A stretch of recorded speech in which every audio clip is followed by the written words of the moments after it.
just don't really care whether you just open the door for anybody, or? I open the door for every person that gets in my car. Oh. Everybody. It don't matter. I picked up a lady this morning from India, and I opened the door for a sweet lady. So you really went to India and opened up the door for some lady? Picked her up, but she was over here. Her son had brought her from India because the conditions were so poor, Right. in whatever section she was living in. And now, see, this thing is telling me to go to the right. Right is that way. Yeah, we can cut through the back path. Okay. Yeah. I got you. As long as I get there before 5. Okie dokie. Oh, baby, you will. Listen, oh, Lord, listen to this. I picked up a man from the Hyatt Regency this morning. He had to be some kind of senator or something, 3-piece suit, tie, and he just had David on his name. But I knew because of the phone calls, and I don't know no more than that. But right. Anyway, he said it's on this phone. It says it's going to take us 1 hour and 9 minutes to get to the Asheville airport. He said if you can get me there before then, he said there'll be a big tip in there for you. Oh, wow. He said, can you drive? I said, well, I got a 10-year safety award for driving for U.S. Express Trucking Company. If that means anything, I said, get in and lock your seatbelt in, baby. Here we go. Right. I got in there. You know how long it took me to get there? How long did it take you? 86 minutes. 86 minutes, and we was pulling into the Asheville airport. Oh, wow. $100 tip. I said, yeah. So how much do they pay with this thing? Honey, I get paid anywhere, and that's, this week has just been, this past week was my first week. I made right at $700. In a week? My tips. In a week? In a week. But now it all depends on how you get out here and hustle it too. You right. got to go. You got to go.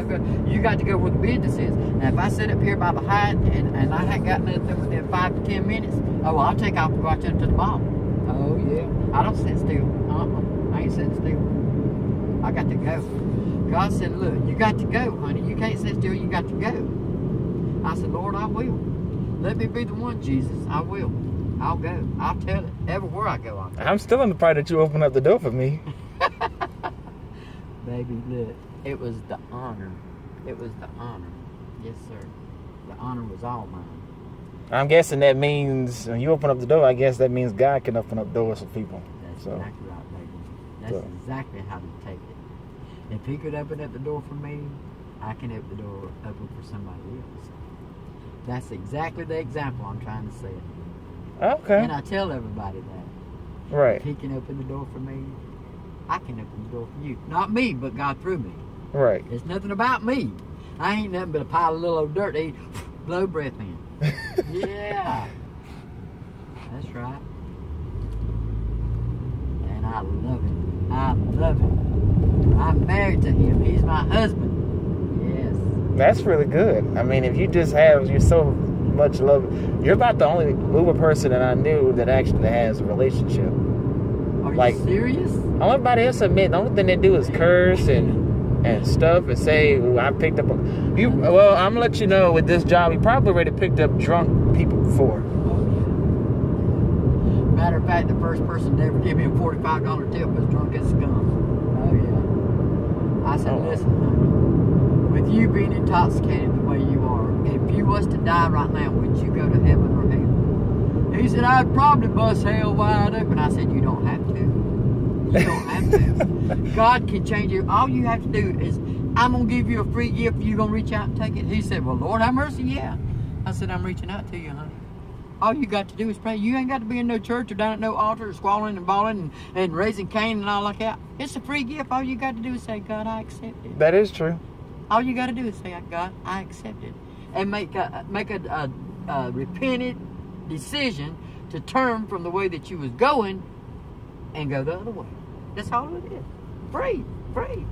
Ain't nobody else going to give you nothing free. No. And then he called me to evangelize. Yes. I had the trash man where I used to live at before I sold my big 5-bedroom home. He told me, he said, you going to be another Joyce Myers one of these days. I said, honey, if that is true. He said, big 5-bedroom house. Oh yeah. I had a 5-bedroom house, 3 bathrooms, big old garden tub.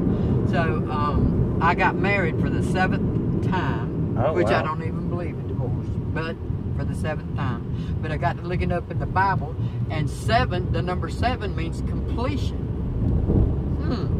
Imagine that.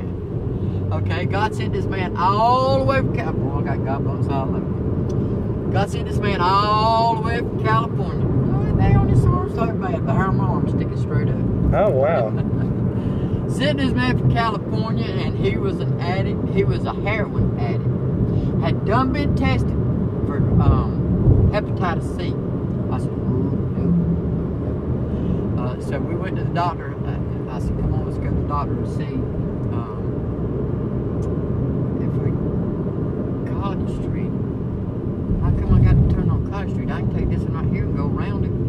I don't have to go. Straight, like it's like a museum that's like right up there, the art museum. Yeah, and then You just take, yeah, that's the way to go down there. You just keep going straight. Okay. But it tell you on the GPS the fastest way of getting there. Yeah, it's College Street. That's what it says. I know that little cut through right there, and Right. I'd beat that red light. That's what I do. Anyway, so I don't forget what I was talking about now. Oh, my husband. But then he was never